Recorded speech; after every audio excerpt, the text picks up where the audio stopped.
ನಕ್ಷತ್ರ ಮಾತ್ರ ಚಿಕ್ಕ ವಯಸ್ಸಿನಿಂದಲೂ ಶಂಕರನನ್ನೇ ಮದುವೆಯಾಗಬೇಕೆಂದು ಸಾವಿರಾರು ಕನಸು ಕಂಡವಳು. ಈ ವಿಷಯ ಶಂಕರನಿಗೂ ಗೊತ್ತು. ಅವನು ಸಹ ಅಷ್ಟೇ ಸ್ಪಷ್ಟವಾಗಿ ಅವಳ ಪ್ರೀತಿಯನ್ನು ನಿರಾಕರಿಸಿದ್ದ. ಇಷ್ಟೆಲ್ಲ ಆದರೂ ಇಬ್ಬರ ನಡುವಿನ ಸ್ನೇಹದ ಕೊಂಡಿ ಮಾತ್ರ ಕಳಚಿ ಬಿದ್ದಿರಲಿಲ್ಲ. ಏಕೆಂದರೆ ಶಂಕರ ಒಂಟಿಯಾಗಿದ್ದಾಗ ಅವನಿಗೆ ಹೆಗಲು ಕೊಟ್ಟು ಸಂತೈಸಿದವಳು ಇದೇ ನಕ್ಷತ್ರ. ಹಾಗಾಗಿ ಯಾವುದೇ ಕಾರಣಕ್ಕೂ ಅವಳ ಸ್ನೇಹವನ್ನು ಕಳೆದುಕೊಳ್ಳಲು ಶಂಕರ ಸಿದ್ಧವಿಲ್ಲ. ಈಗ ಅವನಿಗಾಗಿ ಅವಳು ಸಹ ಭಾರತಕ್ಕೆ ಬಂದು ಅದೇ ಕಾಲೇಜಿನಲ್ಲಿ MBA ಸೇರಿದ್ದಾಳೆ. ಇದಿಷ್ಟು ನಮ್ಮ ಶಂಕರನ ಪರಿಚಯ. ಶಂಕರ ರೆಡಿಯಾಗಿ ಕಾಲೇಜಿಗೆ ಹೊರಟ. ಶಂಕರನಿಗೆ ಬೈಕ್ ರೈಡಿಂಗ್ ಹಾಗೂ ಚಾಲೆಂಜ್ ಎಂದರೆ ಬಹಳ ಇಷ್ಟ. ಒಂದು ಬಾರಿ ಚಾಲೆಂಜ್ ಮಾಡಿದರೆ ಅದನ್ನು ಗೆಲ್ಲಲು ಏನು ಬೇಕಾದರೂ ಮಾಡುತ್ತಾನೆ. ನಕ್ಷತ್ರ ಸಹ ಅವನ ಹಿಂದೆಯೇ ಬೈಕ್ನಲ್ಲಿ ಕುಳಿತಳು. ಬೈಕ್ನಲ್ಲಿ ಹೋಗುತ್ತಿರುವಾಗ ಸಿಗ್ನಲ್ ಬಿದ್ದಿತು. ಛೆ, ಅದೇನು ಇಂಡಿಯಾನೋ, ಯಾವಾಗಲೂ ಟ್ರಾಫಿಕ್ ಪ್ರಾಬ್ಲಮ್ ಎಂದು ಗೊಣಗಿಕೊಳ್ಳುತ್ತಾ ಸುತ್ತಲೂ ನೋಡುತ್ತಿದ್ದ. ಆಗಲೇ ಅವನಿಗೆ ಕಂಡದ್ದು ತನ್ನ ಪಕ್ಕದಲ್ಲಿ ಸ್ಕೂಟಿ ಮೇಲೆ ಕುಳಿತಿರುವ ಒಂದು ಹುಡುಗಿ. ಹಾಫ್ ಹೆಲ್ಮೆಟ್ ಹಾಕಿ ಮುಖಕ್ಕೆ ಬಟ್ಟೆ ಕಟ್ಟಿಕೊಂಡಿದ್ದಳು. ಕಮಲದಂತಹ ಕಣ್ಣುಗಳು. ಆಗಾಗ ಅವಳ ಮುಖವನ್ನು ಮುತ್ತಿಕ್ಕುವ ಮುಂಗುರುಳು. ಶಂಕರ ಕುಂತಲೆ ಕಳೆದು ಹೋದ. ಹಾರ್ನ್ ಸೌಂಡ್ ಆದಾಗಲೇ ಅವನು ಎಚ್ಚರಗೊಂಡಿದ್ದು. ಪಕ್ಕದಲ್ಲಿ ನೋಡಿದರೆ ಆ ಹುಡುಗಿ ಇರಲಿಲ್ಲ. ಬೈಕ್ ಚಾಲು ಮಾಡಿ ಕಾಲೇಜ್ ಕಡೆ ತಿರುಗಿಸಿದ. ಕಾಲೇಜಿಗೆ ಬಂದ ಶಂಕರನನ್ನು ಸ್ವಾಗತಿಸಲು ಅವನ ಗೆಳೆಯರ ಬಳಗ ಕಾಯುತ್ತಿತ್ತು. 12 ವರ್ಷವಾದರೂ ಸ್ನೇಹಿತರೊಂದಿಗೆ ಸಂಪರ್ಕ ಕಳೆದುಕೊಂಡಿರಲಿಲ್ಲ. ಈಗ ಅವನ ಕೆಲವು ಗೆಳೆಯರು ಸಹ MBA ಮಾಡಲು ಅವನೊಂದಿಗೆ ಸೇರಿದ್ದರು. ಶಂಕರ ಅವರೆಲ್ಲರಿಗೂ ನಕ್ಷತ್ರಳನ್ನು ಪರಿಚಯಿಸಿದ ಹಾಗೂ ನಕ್ಷತ್ರಗೂ ಸಹ ತನ್ನ ಗೆಳೆಯರನ್ನು ಪರಿಚಯಿಸಿದ. ಅವನ ಗ್ರೂಪ್ನಲ್ಲಿ ಇದ್ದಿದ್ದು 3 ಜನ ಗೆಳೆಯರು. Karthik alias Karthi, Rakesh alias Rocky, Prithviraj alias Prithvi. ಈ ಮೂವರು ಸಹ ಶಂಕರನ ಬಾಲ್ಯದ ಗೆಳೆಯರು. ಶಂಕರನ ಹವ್ಯಾಸಗಳು ಹಾಗೂ ಚಾಲೆಂಜ್ಗಳ ಬಗ್ಗೆ ಫೋನಿನಲ್ಲಿ ತಿಳಿದುಕೊಂಡಿದ್ದ ಅವನ ಗೆಳೆಯರು ಅದನ್ನು ನೋಡಲು ಸಲುವಾಗಿ ಅವನಿಗೊಂದು ಚಾಲೆಂಜ್ ಮಾಡಿದರು. ಲೋ ಮಗ, ಈಗ ಕಾಲೇಜ್ ಗೇಟ್ನಲ್ಲಿ ನೆಕ್ಸ್ಟ್ ಯಾವ ಹುಡುಗಿ ಬರ್ತಾಳೋ ಅವಳಿಗೆ ನೀನು ಪ್ರಪೋಸ್ ಮಾಡಬೇಕು. ಅಷ್ಟೇ ಅಲ್ಲ, ಆ ಹುಡುಗಿ ನಿನಗೆ ಐ ಲವ್ ಯು ಟು ಅಂತ ಹೇಳೋ ಹಾಗೆ ಮಾಡಬೇಕು. ಈ ಚಾಲೆಂಜ್ ನಿನಗೆ ಓಕೆನಾ ಕೇಳಿದ Prithvi. Shankar is always ready for challenge ಎಂದ. ಇದನ್ನೆಲ್ಲ ನೋಡುತ್ತಿದ್ದ ರಾಕಿ, ಲೋ ಏನ್ರೋ ಇದು, ಕಾಲೇಜಿಗೆ ಬಂದ ಮೊದಲನೇ ದಿನಾನೇ ಇದೆಲ್ಲ ಬೇಕಾ ಎಂದ. ಶಂಕರ, ಲೋ ನೀನು ಸುಮ್ಮನಿರೋ. ಈ ಶಂಕರ ಒಂದು ಸಾರಿ ಕಮಿಟ್ ಆದರೆ ಮುಗೀತು. ನನ್ನ ಮಾತು ನಾನೇ ಕೇಳಲ್ಲ. ಚಾಲೆಂಜ್ ಓಕೆ ಕಣ್ರೋ. ನೋಡ್ತಾ ಇರಿ, ಈ ಶಂಕರನಿಗೆ ಬೀಳದೇ ಇರೋ ಹುಡುಗಿ ಇನ್ನು ಈ ಪ್ರಪಂಚದಲ್ಲಿ ಹುಟ್ಟಿಲ್ಲ ಕಣ್ರೋ. ರಾಕಿ, ಇದು ಕೆನಡಾ ಅಲ್ಲ ಮಗ, ಇಂಡಿಯಾ. ಇಲ್ಲಿ ಹುಡುಗೀರು ನೀನು ಹೇಳಿದಷ್ಟು ಸುಲಭವಾಗಿ ನಿನಗೆ ಬೀಳಲ್ಲ ಶಂಕರ. ನೋಡೇ ಬಿಡೋಣ ಮಗ, ಅದೇನಾಗುತ್ತೋ ಆಗಲಿ. ಮಾತು ಮುಗಿಸಿ ಗೇಟ್ ಕಡೆ ತಿರುಗಿದ ಶಂಕರನಿಗೆ ಕಾಣಿಸಿದ್ದು ಆಗ ತಾನೇ ಗೇಟ್ ದಾಟುತ್ತಿದ್ದ ಒಂದು ಹುಡುಗಿ. ಲಂಗ ದಾವಣಿ ಹಾಕಿ ಕೈತುಂಬ ಬಳೆ ಹಾಕಿ ಕೂದಲನ್ನು ಎತ್ತಿ ಕಟ್ಟಿ ಹಾಕಿದ್ದಳು. ಕಾಲಿನ ಗೆಜ್ಜೆ ಗಲ್ಗಲ್ ಎಂದು ಶಬ್ದ ಮಾಡುತ್ತಿತ್ತು. ನೋಡಲು ಬಹಳ ಸುಂದರವಾಗಿದ್ದ ಅವಳು ಕಣ್ಣಿಗೆ ಕನ್ನಡಕ ಹಾಕಿ ಕೈಯಲ್ಲೊಂದು ಕೋಲು ಹಿಡಿದು ಬರುತ್ತಿದ್ದಳು. ಅವಳು ನಡೆಯುವ ಶೈಲಿಯಲ್ಲಿಯೇ ತಿಳಿಯುತ್ತಿತ್ತು ಅವಳು ಕುರುಡಿ ಎಂದು. ಎಲ್ಲರೂ ಅವಳನ್ನೊಮ್ಮೆ ಶಂಕರನ್ನೊಮ್ಮೆ ನೋಡಿ ನಗಲು ಶುರು ಮಾಡಿದರು. ಇದ್ಯಾವುದಕ್ಕೂ ತಲೆಕೆಡಿಸಿಕೊಳ್ಳದ ಶಂಕರ ಅವಳ ಬಳಿ ಹೋದನು. ಅವಳಿನ್ನೇನು ಕಲ್ಲು ಎಡವಿ ಬೀಳಬೇಕಿತ್ತು. ಅಷ್ಟರಲ್ಲಿ ಶಂಕರ ಅವಳನ್ನು ಹಿಡಿದುಕೊಂಡಿದ್ದ. ಅದೇನೋ ಆಕರ್ಷಣೆ ಇತ್ತು ಆ ಮುಖದಲ್ಲಿ. ಅವಳನ್ನು ನೋಡುತ್ತಾ ನಿಂತವನನ್ನು ಆ ಹುಡುಗಿಯ ಮಾತು ಎಚ್ಚರಿಸಿತು. Thanks sir, thanks a lot ಎಂದಳು ಆ ಹುಡುಗಿ. ನೀವು ಯಾವ ಕ್ಲಾಸ್ಗೆ ಹೋಗಬೇಕು ಹೇಳಿ, ನಾನು ಕರೆದುಕೊಂಡು ಹೋಗುತ್ತೇನೆ ಎಂದ. ಪರವಾಗಿಲ್ಲ ಸರ್, ನನ್ನನ್ನು ಕಾರಿಡಾರ್ವರೆಗೂ ಬಿಡಿ ಸಾಕು. ಅಲ್ಲಿಂದ ನನ್ನ ಸ್ನೇಹಿತೆ ಕರೆದುಕೊಂಡು ಹೋಗುತ್ತಾಳೆ ಎಂದಳು ಆ ಹುಡುಗಿ. ಸರಿ ಎಂದು ಶಂಕರ ಅವಳನ್ನು ಕೈ ಹಿಡಿದು ಕರೆದುಕೊಂಡು ಹೋಗಿ ಕಾರಿಡಾರ್ನಲ್ಲಿ ಬಿಟ್ಟ. ಥ್ಯಾಂಕ್ಸ್ ಸರ್ ಎಂದಳು ಆ ಹುಡುಗಿ. ಇನ್ನೇನು ಹೋಗಬೇಕೆನ್ನುವಾಗ ಅವನು ಮಾಡಿದ ಚಾಲೆಂಜ್ ನೆನಪಾಯಿತು. ಇಷ್ಟು ಹೊತ್ತು ಶಂಕರ ಅವಳಿಗೆ ಸಹಾಯ ಮಾಡಲೆಂದೇ ಬಂದಿದ್ದ ಅಷ್ಟೆ. ಅವನಿಗೆ ಚಾಲೆಂಜ್ ಮರೆತೇ ಹೋಗಿತ್ತು. ನಮ್ಮ ಶಂಕರನಿಗೆ ಸ್ವಲ್ಪ ಹೆಲ್ಪಿಂಗ್ ನೇಚರ್ ಜಾಸ್ತಿ. ಯಾರೇ ಕಷ್ಟದಲ್ಲಿ ಇದ್ದರೂ ಸಹಾಯ ಮಾಡೋ ಗುಣ ಅವನದು. ತಕ್ಷಣ ಶಂಕರ ಕಾರಿಡಾರ್ ಬಳಿ ಇದ್ದ ಒಂದು ಗಿಡದಿಂದ ಒಂದು ಹೂವನ್ನು ಕಿತ್ತು ಅವಳ ಕೈಗಿತ್ತು ಐ ಲವ್ ಯು ಎಂದನು ಅಷ್ಟೇ. ಅಷ್ಟರಲ್ಲಿ 5-6 ಹುಡುಗಿಯರು ಹೋ ಎಂದು ಕೂಗುತ್ತಾ ಇಬ್ಬರನ್ನು ಸುತ್ತುವರೆದರು. ಅಲ್ಲಿದ್ದ ಹುಡುಗಿ ಸ್ಟೈಲ್ ಆಗಿ ತನ್ನ ಕನ್ನಡಕವನ್ನು ತೆಗೆದು ಕ್ಲಿಪ್ ಬಿಚ್ಚಿ ಕೂದಲನ್ನು ಆರಿಬಿಟ್ಟಳು. ಗಾರ್ಜಿಯಸ್, ಅದೇ ಕಣ್ಣುಗಳು ಎಂದು ತನ್ನ ಮನಸ್ಸಿನಲ್ಲಿ ಹೇಳಿಕೊಂಡ ಶಂಕರ. ಅಷ್ಟರಲ್ಲಿ ಅವನನ್ನು ಎಚ್ಚರಿಸಿದ್ದು ಆ ಹುಡುಗಿಯ ಮಾತುಗಳು. ಎಸ್, ಗೆದ್ದಿದ್ದು ನಾನೇ. ಬೇಗ ಬೇಗ ದುಡ್ಡು ತೆಗೀರಿ ಎಂದು ಅವರೆಲ್ಲರ ಬಳಿ ದುಡ್ಡು ಪಡೆಯುತ್ತಿದ್ದಳು. ಶಂಕರ ಏನು ಹೇಳಬೇಕೆನ್ನುವಷ್ಟರಲ್ಲಿ ಆ ಹುಡುಗಿಯ ಇವನ ಕಡೆ ತಿರುಗಿ ತುಂಬ ಥ್ಯಾಂಕ್ಸ್ ಬಕ್ರ ಆಗಿದ್ದಕ್ಕೆ ಎಂದು ಹೇಳಿ ಅಲ್ಲಿಂದ ಹೊರಡುತ್ತಿದ್ದಳು. ಅಷ್ಟರಲ್ಲಿ ಶಂಕರ ಚಿಟಿಕೆ ಹೊಡೆದು, ಹಲೋ ಮಿಸ್, ಮೊದಲು ನನಗೆ ಸಾರಿ ಕೇಳಿ, ಆಮೇಲೆ ಹೊರಡು ಎಂದ. ವಾಟ್? ನಾನೇಕೆ ಸಾರಿ ಕೇಳಬೇಕು? ಯಾಕಂದರೆ ನನ್ನ ಹೆಲ್ಪಿಂಗ್ ನೇಚರ್ನ ಮಿಸ್ಯೂಸ್ ಮಾಡಿಕೊಂಡಿದ್ದಕ್ಕೆ. ಹಲೋ, ನಾನೇನು ನಿನ್ನನ್ನು ಹೆಲ್ಪ್ ಮಾಡು ಅಂತ ಕೇಳಲಿಲ್ಲ. ನೀನಾಗೆ ನೀನು ಬಂದು ಬಕ್ರ ಆಗಿದ್ದು. ಆ ಮಾತು ಕೇಳಿ ಶಂಕರನಿಗೆ ಕೋಪ ಬಂತು. ಹೇಯ್, ಎಷ್ಟು ಕೊಬ್ಬು ನಿನಗೆ? ಏನೋ ಹೋಗಲಿ ಪಾಪ, ಕುರುಡಿ ಅಂತ ಹೆಲ್ಪ್ ಮಾಡಿದರೆ ನನಗೆ ಬಕ್ರ ಅಂತೀಯ? ಅರೆ, ನಾನು ಕುರುಡಿ ಅಂತ ನಾನೇನು ನಿನಗೆ ಹೇಳಿರಲಿಲ್ಲ. ಕಣ್ಣಿಗೆ ಕನ್ನಡಕ ಹಾಕ್ಕೊಂಡು ಕೈನಲ್ಲಿ ಕೋಲು ಹಿಡಿದುಕೊಂಡು ಬಂದರೆ ಎಲ್ಲರೂ ಕುರುಡಿ ಅಂತಾನೆ ಅಂದುಕೊಳ್ಳೋದು. ಕನ್ನಡಕ ಕೋಲು ಕಾಣಿಸಿದವನಿಗೆ ನಾನು ಹಾಕಿರೋ ಸ್ಲಿಪ್ಪರ್ ಕಾಣಿಸಲಿಲ್ವಾ? ಹೌದು, ನಮ್ಮ ಗೌರಿ ಯಾವಾಗಲೂ ಹೈ ಹೀಲ್ಡ್ ಸ್ಲಿಪ್ಪರ್ ಹಾಕುತ್ತಿದ್ದಳು. ಯಾಕಂದರೆ ನಮ್ಮ ಗೌರಿ 4.5 ಅಡಿ, ಅದಕ್ಕೆ. ವಾಟ್? ಹೌದು, ಕುರುಡರು ಮಾಮೂಲಿಯಾಗಿ ನಡೆಯೋದೇ ಕಷ್ಟ, ಅಂಥದ್ರಲ್ಲಿ ಹೈ ಹೀಲ್ ಸ್ಲಿಪ್ಪರ್ ಹಾಕ್ಕೊಂಡು ಬರ್ತಾರಾ? ಅಷ್ಟು ಕಾಮನ್ ಸೆನ್ಸ್ ಇಲ್ಲದೆ ಬಂದು ಬಕ್ರ ಆಗಿದ್ದು ನೀನು. ಸೊ ನಿಂದೇ ತಪ್ಪು ಎಂದು ಹೇಳಿ ಅಲ್ಲಿಂದ ಹೊರಡಲು ತಿರುಗಿದಳು. ತಕ್ಷಣವೇ ಶಂಕರ ಅವಳ ಕೈ ಹಿಡಿದು ತನ್ನ ಕಡೆ ತಿರುಗಿಸಿಕೊಂಡ. ಮರ್ಯಾದೆಯಿಂದ ಸಾರಿ ಕೇಳಿ ಹೋಗು. ನೀನು ಅಷ್ಟೇ, ಮರ್ಯಾದೆಯಿಂದ ನನ್ನ ಕೈ ಬಿಡು. ಬಿಡಲ್ಲ ಕಣೆ, ಏನೇ ಮಾಡ್ತೀಯಾ? ಜೋರಾಗಿ ಕಿರುಚಿ ಎಲ್ಲರನ್ನೂ ಸೇರಿಸ್ತೀನಿ. ಪ್ರಿನ್ಸಿಪಾಲ್ಗೆ ಕಂಪ್ಲೇಂಟ್ ಮಾಡ್ತೀನಿ. ಏನು ಬೇಕಾದರೂ ಮಾಡ್ಕೊ, ಮೊದಲು ಸಾರಿ ಕೇಳು. ಅಷ್ಟರಲ್ಲಿ ಆ ಹುಡುಗಿ ಶಂಕರನ ಹಿಂದೆ ನೋಡಿ ಗಾಬರಿಯಿಂದ, ಅಯ್ಯೋ ಪ್ರಿನ್ಸಿ, ಗುಡ್ ಮಾರ್ನಿಂಗ್ ಸರ್ ಎಂದಳು. ತಕ್ಷಣವೇ ಶಂಕರ ಅವಳ ಕೈ ಬಿಟ್ಟು ಹಿಂದೆ ತಿರುಗಿದ. ಆದರೆ ಅಲ್ಲಿ ಯಾರೂ ಇರಲಿಲ್ಲ. ಈ ಕಡೆ ತಿರುಗುವಷ್ಟರಲ್ಲಿ ಆ ಹುಡುಗಿ ಅಲ್ಲಿಂದ ಓಡಿ ಹೋಗುತ್ತಿದ್ದಳು. ಇವನು ನೋಡಿದ ತಕ್ಷಣ ಅವಳು ತಿರುಗಿ ನೋಡಿ ಇವನನ್ನು ಅಣಕಿಸಿ ಜೋರಾಗಿ ನಗುತ್ತಾ ಅಲ್ಲಿಂದ ಹೊರಟು ಹೋದಳು. ಶಂಕರ ಆ ನಗುವಿನಲ್ಲಿಯೇ ಕಳೆದು ಹೋದ. ಅವನ ಮುಖದ ಮೇಲೊಂದು ಕಿರುನಗೆ ಮೂಡಿತು. ಅವಳು ಯಾರು ಅಂತ ಯೋಚನೆ ಮಾಡ್ತಾ ಇದ್ದೀರಾ? ಅವಳೇ ರೀ, ನಮ್ಮ ಗೌರಿ. ಇಲ್ಲಿಂದ ಶುರು ನಮ್ಮ ಗೌರಿ ಶಂಕರರ ಯುದ್ಧ. ಅಷ್ಟು ಹೊತ್ತಿನಿಂದ ಅಲ್ಲಿ ನಡೆದಿದ್ದನ್ನೆಲ್ಲ ದೂರದಿಂದಲೇ ನೋಡುತ್ತಿದ್ದ ಅವನ ಸ್ನೇಹಿತರು ಅಲ್ಲಿಗೆ ಬಂದರು. ಅವನನ್ನು ರೇಗಿಸಲೆಂದೇ ಮಾತು ಶುರು ಮಾಡಿದ ಪೃಥ್ವಿ. ಏನೋ ಮಗ, ಇದು ಚಾಲೆಂಜ್ನಲ್ಲಿ ಸೋತು ಹೋದಿಯಲ್ಲೋ, ಅದು ಕೂಡ ಒಂದು ಹುಡುಗಿ ಮುಂದೆ.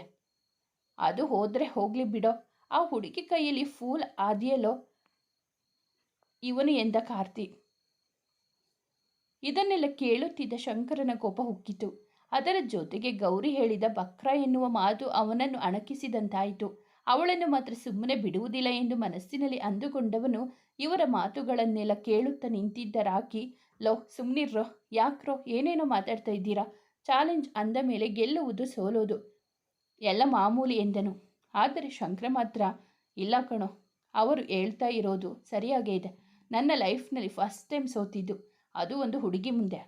ಅದು ಸಾಲದು ಅಂತ ನನಗೆ ಮೋಸ ಮಾಡಿ ಒಂದು ಸಾರಿ ಕೂಡ ಕೇಳದೆ ಹೋಗಿದ್ದಾಳೆ. ಅವಳನ್ನು ಮಾತ್ರ ಸುಮ್ಮನೆ ಬಿಡುವುದಿಲ್ಲ.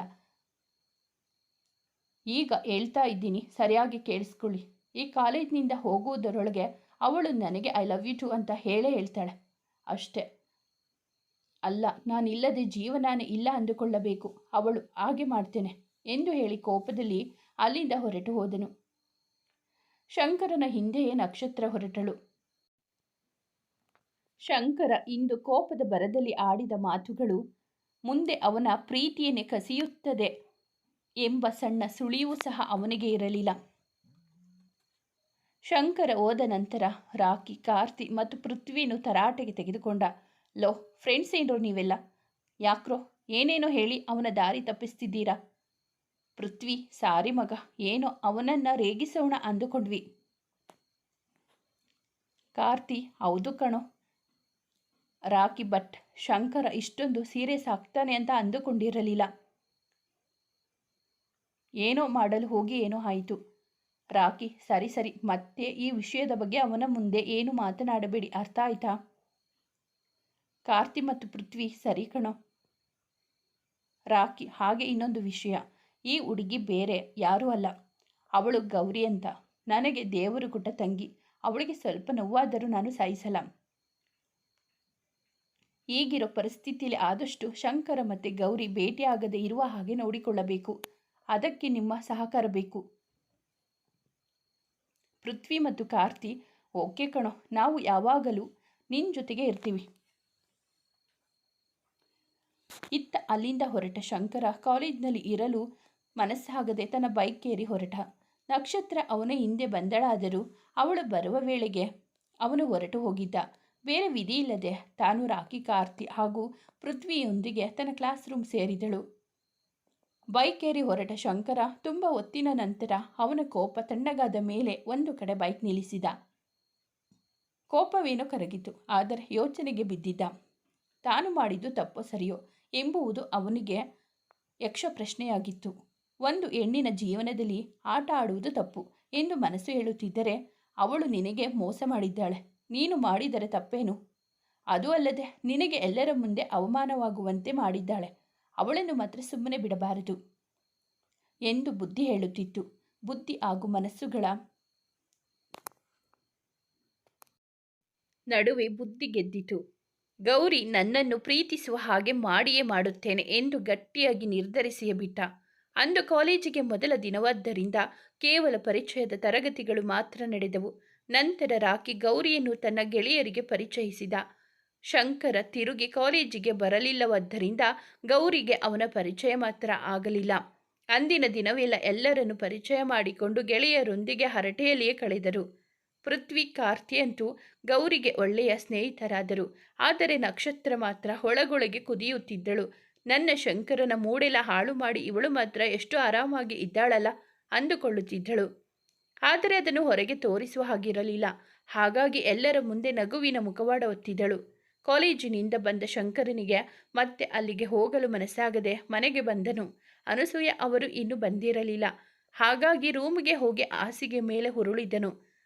ಕಣ್ಣು ಮುಚ್ಚಿದರೆ ಗೌರಿಯ ಕಣ್ಣುಗಳೇ ಕಣ್ಣ ಮುಂದೆ ಬರುತ್ತಿದ್ದವು. ತಕ್ಷಣವೇ ಎದ್ದು ಕುಳಿತು, ರಾಕ್ಷಸಿ ನೆಮ್ಮದಿಯಾಗಿ ನಿದ್ದೆ ಮಾಡಲು ಬಿಡುತ್ತಿಲ್ಲ ಎಂದುಕೊಂಡ. ಹಾಗೆ ಯೋಚಿಸುತ್ತಿದ್ದವನಿಗೆ ಅವಳ ಮುಂಗುರುಳು, ಅವಳ ಮಾತುಗಳು, ಅವಳ ನಗುವಾಗ ಗುಳಿ ಬೀಳುವ ಕೆನ್ನೆ ಎಲ್ಲವೂ ನೆನಪಾಯಿತು. ಅವಳ ನಗುವಿನ ನೆನಪಿನಲ್ಲಿಯೇ ನಿದ್ರೆಗೆ ಜಾರಿದ. ಮತ್ತೆ ಅವನಿಗೆ ಎಚ್ಚರವಾಗಿದ್ದು ಅವನ ತಾಯಿ ಬಂದು ಅವನನ್ನು ಎಬ್ಬಿಸಿದಾಗಲೇ. ಯಾವುದ ಗುಂಗಲ್ಲಿ ಗುಡ್ ಮಾರ್ನಿಂಗ್ ಅನು ಎಂದ. ಶಂಕರು ಗುಡ್ ಮಾರ್ನಿಂಗ್ ಅಲ್ಲ, ಗುಡ್ ಈವ್ನಿಂಗ್ ಎಂದರು ಅನು ಅವರು. ಎದ್ದು ಕಣ್ಣುಜ್ಜಿ ಗಡಿಯಾರ ನೋಡಿದವನಿಗೆ ಇಂದು ನಡೆದಿದ್ದೆಲ್ಲ ನೆನಪಾಯಿತು. ಯಾಕೆ ಶಂಕರು, ಇವತ್ತು ಕಾಲೇಜಿನಿಂದ ಬೇಗ ಬಂದೆ ಅಂತೆ, ಏನಾಯಿತು?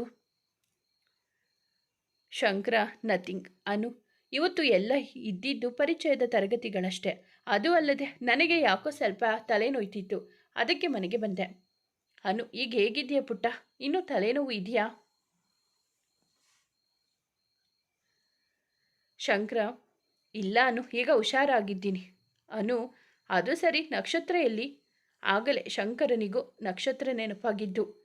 ಶಂಕರ, ಸಾರಿ ಅನು, ಬರೋ ಅವಸರದಲ್ಲಿ ಅವಳನ್ನು ಅಲ್ಲೇ ಬಿಟ್ಟು ಬಂದೆ. ಇನ್ನೂ ಟೈಮ್ ಇದೆ, ನಾನೇ ಹೋಗಿ ಪಿಕ್ ಮಾಡ್ತೀನಿ, ಓಕೆನಾ? ಅದರ ಅವಶ್ಯಕತೆ ಇಲ್ಲ ಶಂಕರು, ನಾನೇ ಬಂದೆ ಎನ್ನುತ್ತಾ ಒಳ ಬಂದಳು ನಕ್ಷತ್ರ. ಶಂಕರ, ಸಾರಿ ನಕ್ಷು, ಅದು ನಕ್ಷತ್ರ. ದಟ್ಸ್ ಓಕೆ ಶಂಕರ, ನಿನ್ನ ಮೂಡ್ ಕೂಡ ಸರಿ ಇರಲಿಲ್ಲ ಅಲ್ವಾ? No problem. ಅನು, ಏನಾಯಿತು ನಕ್ಷು, ಅವನ ಮೂಡ್ ಏಕೆ ಸರಿ ಇರಲಿಲ್ಲ? ಶಂಕರ, ಏನಿಲ್ಲ ಅನು, ನನಗೆ ತಲೆನೋವು ಇತ್ತಲ್ವಾ, ಆ ಟೈಮ್ನಲ್ಲಿ ಅವಳ ಮೇಲೆ ಸ್ವಲ್ಪ ರೇಗಿದ್ದೆ, ಅದಕ್ಕೆ ನನ್ನ ಮೂಡ್ ಸರಿ ಇಲ್ಲ ಅಂತ ಅಂದುಕೊಂಡಿದ್ದಾಳೆ ಅಷ್ಟೆ. ಅನು, ಅದೇನಾದರೂ ಆಗಲಿ ಶಂಕರು, ಅವಳನ್ನು ಒಬ್ಬಳನ್ನೇ ಹಾಗೆಲ್ಲ ಬಿಟ್ಟು ಬರಬೇಡ. ಅವಳಿಗೆ ನಮ್ಮ ಜವಾಬ್ದಾರಿ ಅನ್ನೋದು ನೆನಪಿರಲಿ ನಿನಗೆ. ಶಂಕರ, ಓಕೆ ಅನು, ಸಾರಿ, ಮತ್ತೆ ಇದು ರಿಪೀಟ್ ಆಗಲ್ಲ, ಸರಿನಾ? ಈಗ ನೀನೇ ನಿನ್ನ ಕೈಯಾರ ನನಗೊಂದು ಸ್ಟ್ರಾಂಗ್ ಕಾಫಿ ಮಾಡಿ ಕೊಡ್ತೀಯಾ? ಅನು, ಅಷ್ಟೇ ತಾನೆ, ಇಬ್ಬರು ಮಾತಾಡ್ತಾ ಇರಿ, ಇಬ್ಬರಿಗೂ ಕಾಫಿ ತಗೊಂಡು ಬರ್ತೀನಿ ಎಂದು ಅಲ್ಲಿಂದ ಹೊರಟರು. ಅವರು ಹೊರಟ ತಕ್ಷಣ ಶಂಕರ, ನಕ್ಷತ್ರ, ನೋಡು ನಕ್ಷು, ಕಾಲೇಜಿನಲ್ಲಿ ನಡೆಯೋ ಯಾವ ವಿಷಯನೂ ಅನುಗೆ ಗೊತ್ತಾಗಬಾರದು, ಅರ್ಥ ಆಯ್ತಾ ಎಂದು ಹೇಳಿದ. ಓಕೆ ಶಂಕರ, ನಾನು ಸ್ವಲ್ಪ ರೆಸ್ಟ್ ಮಾಡ್ತೀನಿ ಎಂದು ನಕ್ಷತ್ರ ಅಲ್ಲಿಂದ ಅವಳ ರೂಮ್ಗೆ ಹೊರಟಳು. ರೂಮಿಗೆ ಬಂದ ನಕ್ಷತ್ರ ಮನದಲ್ಲಿ ನೂರಾರು ಯೋಚನೆಗಳು ತುಂಬಿದವು. ಬೆಳಗ್ಗೆ ಕಾಲೇಜಿನಲ್ಲಿ ಶಂಕರ ಹೇಳಿದ ಮಾತುಗಳು ಅವಳ ನೆಮ್ಮದಿ ಕೆಡಿಸಿತು. ಇಷ್ಟು ದಿನ ಅದೆಷ್ಟೇ ಹುಡುಗಿಯರು ಅವನ ಹಿಂದೆ ಬಿದ್ದರೂ ನಕ್ಷತ್ರ ತಲೆ ಕೆಡಿಸಿಕೊಂಡವಳಲ್ಲ. ಆದರೆ ಅವನೇ ಒಂದು ಹುಡುಗಿಯಿಂದ ಬೀಳುತ್ತಾನೆ ಎಂದರೆ ಏನೋ ತಳಮಳ ಹೆದರಿಕೆ. ಅವನೇ ಆ ಹುಡುಗಿಯ ಪ್ರೀತಿಯ ಬಲೆಯಲ್ಲಿ ಸಿಕ್ಕಿಬಿದ್ದರೆ ಎಂಬ ಭಯ ನಕ್ಷತ್ರಳನ್ನು ಆವರಿಸಿತ್ತು. ಅದರಲ್ಲೂ ಇಂದು ಬೆಳಗ್ಗೆ ಅವಳನ್ನು ನೋಡಿ ಮೈಮರೆತು ನಿಂತಿದ್ದ ಶಂಕರನನ್ನು ಕಂಡ ಮೇಲಂತೂ ಬಹಳ ತಳಮಳಗೊಂಡಿದ್ದಳು. ಇಲ್ಲ, ಯಾವುದೇ ಕಾರಣಕ್ಕೂ ನನ್ನ ಶಂಕರನನ್ನು ಯಾರಿಗೂ ಬಿಟ್ಟು ಕೊಡುವುದಿಲ್ಲ. ಅವನು ನನಗೆ ಮಾತ್ರ ಸೇರಿದವನು ಎಂದು ತನ್ನಲ್ಲೇ ತಾನೇ ಹೇಳಿಕೊಂಡಳು. ಇತ್ತ ಮನೆಗೆ ಬಂದ ಗೌರಿ ಹಿಂದಿನ ದಿನವನ್ನೆಲ್ಲ ಮೆಲುಕು ಹಾಕುತ್ತಾ ಕುಳಿತಳು. ಅರೆ, ಇವತ್ತು ನಮ್ಮ ಮಿಸ್ಟರ್ ಬಕ್ರಾ ಎಲ್ಲೂ ಕಾಣಿಸಲೇ ಇಲ್ಲ. ಅವನು ಈ ಕಾಲೇಜ್ ಅಲ್ವಾ ಅಥವಾ ಬೇರೆ ಬ್ಯಾಚ್ ಇದ್ದರೂ ಇರಬಹುದು. ಏನಾದರೂ ಆಗಲಿ, ನಾಳೆ ಮೊದಲು ಅವನನ್ನು ಹುಡುಕಿ ಸಾರಿ ಕೇಳಬೇಕು. ಪಾಪ, ಸಹಾಯ ಮಾಡೋಕೆ ಅಂತ ಬಂದು ಫೂಲ್ ಆಗಿಬಿಟ್ಟ. ಛೆ, ಅವನ ಹೆಸರು ಕೂಡ ಕೇಳಲಿಲ್ಲ. ಕೋಪದಲ್ಲೂ ಎಷ್ಟು ಮುದ್ದಾಗಿದ್ದ ಎಂದುಕೊಂಡು ಒಬ್ಬಳೇ ನಗುತ್ತಿದ್ದಳು. ಏನು ಗೌರಿಯವರು ತುಂಬ ಖುಷಿಯಾಗಿದ್ದೀರಾ ಎನ್ನುತ್ತಾ ಒಳ ಬಂದರು ಗೌರಿಯ ತಂದೆ ಜಗನ್ನಾಥ್. ಅವರನ್ನು ನೋಡಿದ ಕೂಡಲೇ ಓಡಿ ಹೋಗಿ ತಬ್ಬಿಕೊಂಡಳು ಗೌರಿ. ಅಪ್ಪ, ನನಗೆ ಗೊತ್ತು, ತುಂಬ ಖುಷಿಯಾಗಿದೆ ಎಂದಳು ಗೌರಿ. ಅಂಥದ್ದೇನಾಯಿತು ಮಗಳೇ ಎಂದು ಸಂತಸದಲ್ಲಿ ಕೇಳಿದರು ಜಗನ್ನಾಥ್. ಗೌರಿ ಇಂದು ಕಾಲೇಜಿನಲ್ಲಿ ನಡೆದ ಎಲ್ಲವನ್ನು ತನ್ನ ತಂದೆಗೆ ತಿಳಿಸಿದಳು. ಅವರು ಸಹ ಅವಳೊಂದಿಗೆ ನಕ್ಕರು. ನಂತರ, ಆದರೂ ಮಗಳೇ, ಪಾಪ ಆ ಹುಡುಗ, ನೀನು ಮಾಡಿದ್ದು ತಪ್ಪಲ್ವ ಮಗಳೇ ಎಂದರು. ಅಪ್ಪ, ನಾನು ನಾಳೆನೇ ಅವನಿಗೆ ಕ್ಷಮೆ ಕೇಳ್ತೀನಿ ಎಂದ ಗೌರಿ ಮಾತಿಗೆ, ಸರಿ ಕಂದ, ಹುಷಾರು, ಕಾಲೇಜಿನಲ್ಲಿ ಯಾರನ್ನು ಜಾಸ್ತಿ ಎದುರು ಹಾಕಿಕೊಳ್ಳಬೇಡ ಎಂದಿದ್ದರು ಕೊಂಚ ಆತಂಕದಿಂದಲೇ. ಅಪ್ಪ, ಹಾಗೆಲ್ಲ ಏನೇನೋ ಯೋಚಿಸಬೇಡಿ, ನನ್ನ ಬಗ್ಗೆ ನಿಮಗೆ ಗೊತ್ತಲ್ವಾ? ಈ ಗೌರಿ ಯಾವತ್ತಿದ್ರೂ ಸ್ನೇಹ ಹಂಚುತ್ತಾಳೆ ಹೊರತು ದ್ವೇಷ ಕಟ್ಟಿಕೊಳ್ಳುವುದಿಲ್ಲ ಎಂದು ನಗುವಿನೊಂದಿಗೆ ನುಡಿದಳು. ಗೊತ್ತು ಕಂದ, ಆದರೂ ಹೇಳುವುದು ನನ್ನ ಕರ್ತವ್ಯ, ಅದಕ್ಕೆ ಹೇಳಿದೆ ಎಂದು ಸ್ವಲ್ಪ ಹೊತ್ತು ಇಬ್ಬರು ಹರಟುತ್ತಾ ಕುಳಿತರು. ನಂತರ ದಿನನಿತ್ಯದಂತೆ ಗೌರಿ ಗೆಜ್ಜೆ ಕಟ್ಟಿ ಮನದಣಿಸುವವರೆಗೂ ಕುಣಿದಳು. ಅವಳ ನೃತ್ಯವನ್ನು ತನ್ಮಯತೆಯಿಂದ ಕುಳಿತು ನೋಡುತ್ತಿದ್ದರು ಜಗನ್ನಾಥ್ ಅವರು. ನಂತರ ಇಬ್ಬರು ಊಟ ಮಾಡಿ ಸ್ವಲ್ಪ ಹೊತ್ತು ಹರಟೆ ಹೊಡೆದು ಮಲಗಿದರು. ಈ ಕಡೆ ಶಂಕರ ಕೂಡ ಪಬ್ಗೆ ಹೋಗಿ ಕುಣಿದು ಕುಪ್ಪಳಿಸಿ ಹೊರಗೆ ಊಟ ಮುಗಿಸಿಕೊಂಡು ತಡರಾತ್ರಿ ಮನೆಗೆ ಬಂದು ಮಲಗಿದ. ಮಗನ ಈ ವರ್ತನೆ ಅನಸೂಯ ಅವರಿಗೆ ಇಷ್ಟವಿಲ್ಲದಿದ್ದರೂ ಅದನ್ನು ಒಪ್ಪಿಕೊಳ್ಳದೆ ಬೇರೆ ದಾರಿ ಇರಲಿಲ್ಲ. ಮಗನಿಗಾಗಿ ಊಟ ಮಾಡದೆ ಕಾದು ಕುಳಿತು ಕೊನೆಗೆ ಉಪವಾಸವಿದ್ದು ಮಲಗುತ್ತಿದ್ದರು. ಇಷ್ಟೆಲ್ಲ ಆಗುತ್ತಿದ್ದರೂ ಅದರ ಪರಿವೆಯೇ ಇಲ್ಲದೆ ತಾಯಿಯ ಊಟದ ಬಗ್ಗೆಯೂ ವಿಚಾರಿಸದೆ ತನ್ನಷ್ಟಕ್ಕೆ ತಾನು ಹೋಗಿ ಮಲಗುತ್ತಿದ್ದ ಶಂಕರ. ಮರುದಿನ ಕಾಲೇಜಿಗೆ ಬಂದ ಗೌರಿ ಶಂಕರನನ್ನು ಹುಡುಕುತ್ತಾ ಕಾಲೇಜ್ ಕ್ಯಾಂಟೀನ್ಗೆ ಬಂದಳು. ಅಲ್ಲಿ ರಾಕಿ, ಕಾರ್ತಿ, ಪೃಥ್ವಿ ಹಾಗೂ ನಕ್ಷತ್ರ ಜೊತೆ ಕುಳಿತ ಶಂಕರನನ್ನು ನೋಡಿ ಆಶ್ಚರ್ಯವಾಯಿತು. ಅವನನ್ನು ನೋಡುತ್ತಾ ಹಾಗೆ ನಿಂತವಳನ್ನು ವಾಸ್ತವಕ್ಕೆ ತಂದಿದ್ದು ರಾಕಿಯ ಮಾತು. ಹೇ ಗೌರಿ, ಅಲ್ಲಿ ನಿಂತುಕೊಂಡು ಏನು ಮಾಡ್ತಾ ಇದ್ದೀಯಾ, ಬಾ ಇಲ್ಲಿ. ಅವನ ಮಾತಿಗೆ ಗೌರಿ ಅವರ ಬಳಿ ಬಂದಳು. ಗೌರಿ, ಇದೇನು ರಾಕಿ, ಯಾರೋ ಹೊಸ ಮೆಂಬರ್ ಬಂದಿರೋ ಹಾಗಿದೆ ನಮ್ಮ ಗ್ರೂಪ್ಗೆ, ಶಂಕರನನ್ನು ನೋಡುತ್ತಾ ಕೇಳಿದಳು. ರಾಕಿ, ಗೌರಿ, ಇವನು ನನ್ನ ಚೈಲ್ಡ್ಹುಡ್ ಫ್ರೆಂಡ್ ಶಂಕರ. ಶಂಕರನ ಕಡೆ ತಿರುಗಿ, ಇವಳು ನನ್ನ ಬೆಸ್ಟ್ ಫ್ರೆಂಡ್ ಗೌರಿ ಎಂದಿದ್ದ. ಗೌರಿ, ಹಾಯ್. ಶಂಕರ, ಮೋಸ ಮಾಡುವವರ ಜೊತೆ ಫ್ರೆಂಡ್ಶಿಪ್ ಮಾಡೋ ಅವಶ್ಯಕತೆ ಇಲ್ಲ ಎಂದಿದ್ದ ತುಸು ಕೋಪದಿಂದ. ಗೌರಿ, ಸಾರಿ ಶಂಕರ, ನಿಂಗೆ ಮೋಸ ಮಾಡುವ ಉದ್ದೇಶ ಇರಲಿಲ್ಲ, just for fun. I am really sorry ಎಂದ. ತನ್ನ ಎರಡು ಕಿವಿಗಳನ್ನು ತನ್ನ ಕೈಯಲ್ಲಿ ಹಿಡಿದುಕೊಂಡು ಅವಳು ಕೇಳಿದ ರೀತಿಗೆ ಶಂಕರ ಫಿದಾ ಆಗಿಬಿಟ್ಟಿದ್ದ. Shankar, it's okay, I am Shankar ಎಂದು ಕೈ ಮುಂದೆ ಚಾಚಿದ. ಗೌರಿ ಅವನ ಕೈ ಕುಲುಕುತ್ತಾ ಐ ಆಮ್ ಗೌರಿ ಎಂದಳು. ಇಬ್ಬರ ಮುಖದ ಮೇಲೂ ಒಂದು ಕಿರುನಗೆ ಮಿನುಗು ಮಾಯವಾಗಿತ್ತು. ಆದರೆ ಇದನ್ನೆಲ್ಲ ನೋಡುತ್ತಿದ್ದ ನಕ್ಷತ್ರ ಒಳಗೊಳಗೆ ಹುರಿದು ಹೋಗುತ್ತಿದ್ದಳು. ಆದರೂ ಶಂಕರನಿಗಾಗಿ ನಗುವಿನ ಮುಖವಾಡ ಒತ್ತಿದ್ದಳು. ಅಷ್ಟರಲ್ಲಿ ಅಲ್ಲಿಗೆ ಓಡಿ ಬಂದ ಪ್ರತಾಪ್, ಏ ಗೌರಿ, ನೋಟಿಸ್ ಬೋರ್ಡ್ ನೋಡಿದ್ಯಾ ಎಂದು ಕೇಳಿದ. ಗೌರಿ, ಇಲ್ಲ ಪ್ರತು, ಏನು ಹಾಕಿದ್ದಾರೆ ನೋಟಿಸ್ ಬೋರ್ಡ್ನಲ್ಲಿ? Pratap, inter college dance competition ಬಗ್ಗೆ, ನಾಳೆ ಸೆಲೆಕ್ಷನ್ ಇದೆಯಂತೆ. ನಿನ್ನ ನೇಮ್ ಕೊಟ್ಟ? ಗೌರಿ, ಇಲ್ಲ ಕಣೋ, ಈಗ ಕೊಡಬೇಕು. ಪೃಥ್ವಿ, ಗೌರಿ, ನಿಂಗೆ ಡ್ಯಾನ್ಸ್ ಬರುತ್ತಾ? ರಾಕಿ, ಕಣೋ, ಲಾಸ್ಟ್ ಇಯರ್ ನ್ಯಾಷನಲ್ವರೆಗೂ ಹೋಗಿ ಬಂದಿದ್ದಾಳೆ ಗೊತ್ತಾ.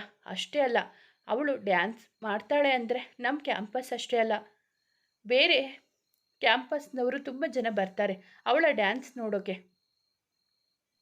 ಪೃಥ್ವಿ, ವಾವ್ ಸಿಸ್ಟರ್, ನಮಗಿದು ಗೊತ್ತೇ ಇರಲಿಲ್ಲ. ನಾನಂತೂ ನಿಮ್ಮ ಡ್ಯಾನ್ಸ್ ನೋಡೋಕ್ಕೆ ಕಾಯ್ತಾ ಇದ್ದೀನಿ. ಶಂಕರ ಮನದಲ್ಲಿ ಅವಳು ಅಷ್ಟು ಚೆನ್ನಾಗಿ ಡ್ಯಾನ್ಸ್ ಮಾಡ್ತಾಳೆ ಎಂದುಕೊಂಡ.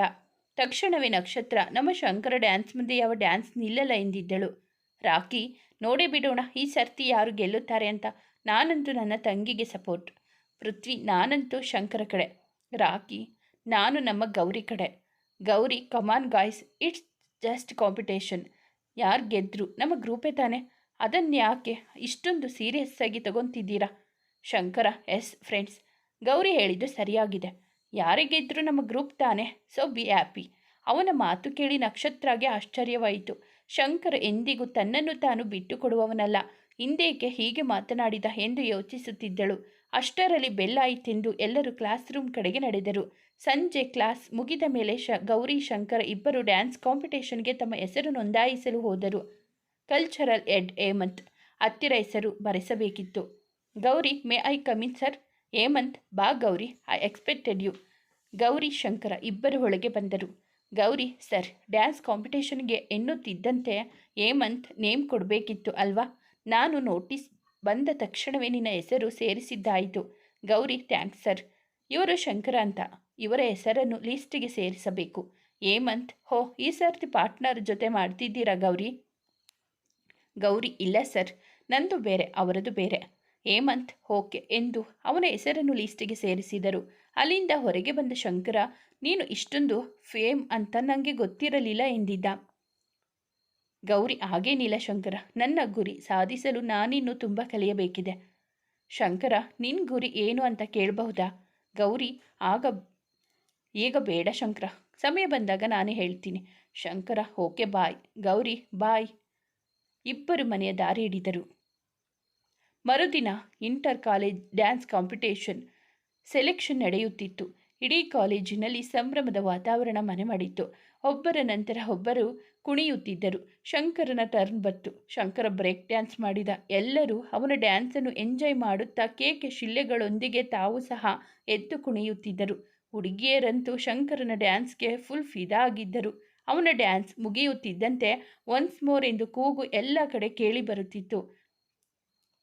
ಗೌರಿ ಮೇಕಪ್ನಲ್ಲಿ ಬ್ಯುಸಿಯಾಗಿದ್ದಳು. ಹಾಗಾಗಿ ಅವಳು ಶಂಕರನ ಡ್ಯಾನ್ಸ್ ನೋಡಲಾಗಲಿಲ್ಲ.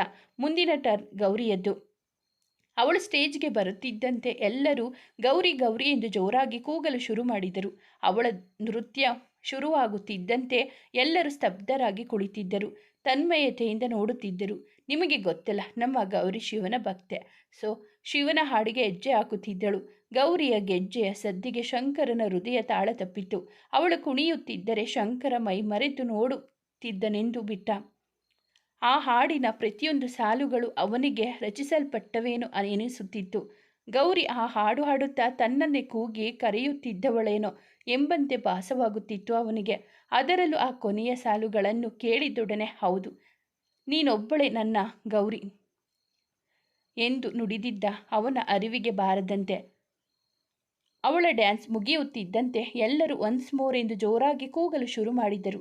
ಕೊನೆಗೆ ಗೌರಿಯೇ ಮಾತನಾಡಿ ಎಲ್ಲರನ್ನು ಸುಮ್ಮನಾಗಿಸಿದಳು. ಗೌರಿಯ ಡ್ಯಾನ್ಸನ್ನು ಮಂತ್ರಮುಗ್ಧನಂತೆ ನೋಡುತ್ತಾ ನಿಂತಿದ್ದ ಶಂಕರ ಅವಳ ಡ್ಯಾನ್ಸ್ ಮುಗಿದು ಎಲ್ಲರೂ ಒನ್ಸ್ ಮೋರ್ ಎಂದು ಕೂಗಿದಾಗಲೇ ಅವನಿಗೆ ಎಚ್ಚರವಾಗಿದ್ದು. ಡ್ಯಾನ್ಸ್ ಮುಗಿಸಿ ಸ್ಟೇಜಿಂದ ಕೆಳಗೆ ಇಳಿದು ಬರುತ್ತಿದ್ದ ಗೌರಿಯನ್ನು ನೋಡಿದವನೇ ಅವಳಲ್ಲಿಗೆ ಹೋಗಿ ಅವಳ ಕೆನ್ನೆಗೆ ಮುತ್ತೊಂದು ಕೊಟ್ಟು, ಇವರು dance is super, I like it so much ಎಂದು ಹೇಳುತ್ತಿದ್ದ. ಕ್ಷಣಾರ್ಧದಲ್ಲಿ ನಡೆದ ಆ ಘಟನೆಗೆ ಗೌರಿ ದಂಗಾದಳು. ಸ್ವಲ್ಪ ಸಮಯದ ಬಳಿಕ ಸಾವರಿಸಿಕೊಂಡು ಅಲ್ಲಿ ನಿಲ್ಲಲಾರದೆ ಹೊರಟು ಹೋದಳು. ಶಂಕರ ಸಹ ಅವಳ ಹಿಂದೆಯೇ ಹೋದ. ಅವಳು ಒಂದು ಕ್ಲಾಸ್ ರೂಮ್ಗೆ ಹೋಗಿ ಬಾಗಿಲು ಹಾಕಿಕೊಂಡಳು. ಶಂಕರ ಒಂದೇ ಸಮನೆ ಬಾಗಿಲು ಬಡಿಯುತ್ತಿದ್ದ. ಆ ಸಮಯಕ್ಕೆ ಅಲ್ಲಿಗೆ ಬಂದ ರಾಕಿ ಶಂಕರನನ್ನು ಎಳೆದುಕೊಂಡು ಪಕ್ಕದ ಕ್ಲಾಸ್ ರೂಮ್ಗೆ ಬಂದ. ಬಾಗಿಲು ಹಾಕಿಕೊಂಡು ಒಳಗೆ ಬಂದ ಗೌರಿ ಅಲ್ಲೇ ಬೆಂಚಿನ ಮೇಲೆ ಕೂತು ಯೋಚಿಸತೊಡಗಿದಳು. ಶಂಕರ ಕೊಟ್ಟ ಮುತ್ತು ಪದೇ ಪದೇ ನೆನಪಾಗಿ ತನ್ನ ಕೆನ್ನೆಯನ್ನು ಸವರಿಕೊಳ್ಳುತ್ತಿದ್ದಳು. ತಕ್ಷಣವೇ ಏನೋ ಒಳೆದಂತಾಗಿ ಎದ್ದು ನಿಂತಳು. ಅರೆ, ನಾನೇಕೆ ಹೀಗೆ ಹೊರಟು ಬಂದೆ? ಶಂಕರ ವಿದೇಶದಲ್ಲಿ ಬೆಳೆದವನು. ಅವನಿಗೆ ಇದು ಸಣ್ಣ ವಿಷಯ ಇರಬಹುದು. ಆದರೆ ನನಗೆ ಆದಷ್ಟು ಬೇಗ ಅವನೊಂದಿಗೆ ಮಾತನಾಡಿ ಇದನ್ನು ಬಗೆಹರಿಸಿಕೊಳ್ಳಬೇಕು. ಇಲ್ಲದೆ ಹೋದರೆ ಎಲ್ಲವನ್ನೂ ಟೇಕ್ ಫಾರ್ ಗ್ರಾಂಟೆಡ್ ಆಗಿ ತೆಗೆದುಕೊಂಡು ಬಿಡುತ್ತಾನೆ.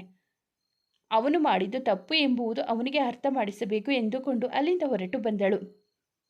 ಹಾಗೆ ಬಂದವಳಿಗೆ ಪಕ್ಕದ ಕ್ಲಾಸ್ ರೂಮಿನಲ್ಲಿ ಯಾರೋ ಜೋರಾಗಿ ಮಾತನಾಡುವುದು ಕೇಳಿಸಿತು. ಅಲ್ಲಿಯೇ ನಿಂತಳು.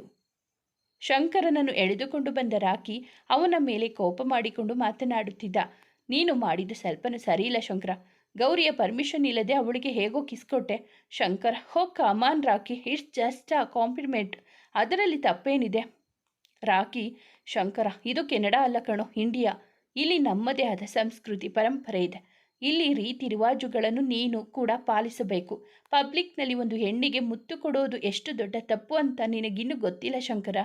ಶಂಕರ, ಇದೇ ನನಗೆ ಆಗಲ್ಲ ಅನ್ನೋದು ರಾಕಿ. ಒಂದು ಕಾಂಪ್ಲಿಮೆಂಟ್ ಕೊಡೋದಕ್ಕೂ ಎದುರಿಗೆ ಇರೋರ ಪರ್ಮಿಷನ್ ಕೇಳೋದು ಎಂಥ ಸಂಸ್ಕೃತಿ? ನೀವು ಭಾರತೀಯರೆಲ್ಲ ಇಷ್ಟೇ, ಇನ್ನು ಅಡಗಲಜ್ಜಿ ಕಾಲದಲ್ಲೇ ಬದುಕ್ತಾ ಇದ್ದೀರಾ. ಒಂದು ಎಂಜಾಯ್ಮೆಂಟ್ ಇಲ್ಲ, ಬ್ರ್ಯಾಂಡ್ ಮೈಂಡೆಡ್ ಅಂತೂ ಮೊದಲೇ ಇಲ್ಲ, ಸಂಸ್ಕೃತಿಯಂತೆ ಪರಂಪರೆಯಂತೆ ಬುಲ್ಶಿಟ್ ಎಂದು ಇನ್ನೇನನ್ನು ಹೇಳುವುದರಲ್ಲಿದ್ದ. ಅಷ್ಟರಲ್ಲಿ ಶಟಪ್ ಶಂಕರ ಎಂಬ ಧ್ವನಿ ಕೇಳಿ ಎಲ್ಲರೂ ಬಾಗಿಲ ಕಡೆಗೆ ತಿರುಗಿದರು. ಇಷ್ಟು ಹೊತ್ತು ಇವರ ಮಾತುಗಳನ್ನು ಕೇಳುತ್ತಿದ್ದ ಗೌರಿ ಕೋಪದಲ್ಲಿ ಕುದಿಯುತ್ತಾ ಬಾಗಿಲ ಬಳಿ ನಿಂತಿದ್ದಳು. ಯಾವುದಾದರೂ ಬಗೆಯಾದರೂ ಮಾತನಾಡೋಕೆ ಮುಂಚೆ ಅದರ ಬಗ್ಗೆ ಸರಿಯಾಗಿ ತಿಳಿದುಕೊಂಡಿರಬೇಕು ಮಿಸ್ಟರ್ ಶಂಕರ. ಭಾರತೀಯ ಸಂಸ್ಕೃತಿ ಬಗ್ಗೆ ಎಳ್ಳಷ್ಟು ಗೊತ್ತಿಲ್ಲದೆ ಇರೋ ನಿನಗೆ ಅದರ ಬಗ್ಗೆ ಮಾತನಾಡುವ ಅರ್ಹತೆಯಾಗಲಿ ಯೋಗ್ಯತೆಯಾಗಲಿ ಇಲ್ಲ. ಸ್ಟಾಪ್ ಇಟ್ ಗೌರಿ, ನನ್ನ ಯೋಗ್ಯತೆಯ ಬಗ್ಗೆನೇ ಮಾತನಾಡುತ್ತಿರುವೆಯಾ? ಅದು ಕೂಡ ಆ ಆಳಾದ ಭಾರತದ ಸಂಸ್ಕೃತಿಗೋಸ್ಕರ. ಅವಳ ಮಾತಿಗೆ ಬ್ರೇಕ್ ಬೀಳುವಂತೆ ತುಸು ಕೋಪದಿಂದಲೇ ನುಡಿದಿದ್ದ ಶಂಕರ. ಎನಫ್ ಶಂಕರ, ಸಿಡಿದೆದ್ದಳು ಗೌರಿ. ಅವಳು ಅಷ್ಟೊಂದು ಕೋಪಗೊಂಡಿದ್ದನ್ನು ಇದುವರೆಗೂ ಯಾರೂ ನೋಡಿರಲಿಲ್ಲ. ಭಾರತದ ಸಂಸ್ಕೃತಿ ಬಗ್ಗೆ ಇನ್ನೊಂದು ಮಾತನಾಡಿದರೂ ಹುಷಾರು ಎಂದು ಬೆರಳೆತ್ತಿ ಎಚ್ಚರಿಕೆ ಕೊಟ್ಟಿದ್ದಳು. ಅವಳ ಆ ರೀತಿಗೆ ಶಂಕರ ಕೂಡ ದಂಗಾಗಿ ಹೋದ. ಫಸ್ಟ್ ಡೇ ಮೀಟ್ ಮಾಡಿ, ಸೆಕೆಂಡ್ ಡೇ ಮಾಡಿ, ಮೂರನೇ ದಿನ ನಾನ್ಯಾರೋ ನೀನ್ಯಾರೋ ಅಂತ ಹೋಗ್ತಾರಲ್ಲ ನಿಮ್ಮ ವಿದೇಶದಲ್ಲಿ, ಅಂಥ ಸಂಬಂಧಗಳಿಗೆ ಇಲ್ಲಿ ಬೆಲೆ ಇಲ್ಲ.